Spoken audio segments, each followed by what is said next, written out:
नमस्कार दोस्तों, लालीमा news channel में आपका हार्दिक स्वागत है। हिंदुस्तान स्काउट गाइड संस्था की ओर से झालावाड़ में रूपनगर पब्लिक स्कूल में गैर आवासीय प्रशिक्षण शिविर का आयोजन किया गया।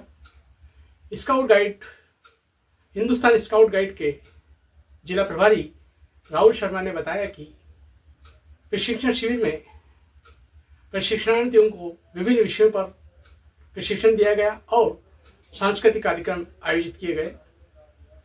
कार्यक्रम की मुख्य अतिथि रूपनगर पब्लिक स्कूल की निदेशक श्रीमती दीपशिखा अग्रवाल रही। आइए देखिए लालीमा न्यूज पर एक रिपोर्ट। कृपया चैनल को लाइक करिए, शेयर करिए, कमेंट्स करिए और सब्सक्राइब अवश्य करिए। मैं जितेंद्र जे की, लालीमा न्यूज जयपुर।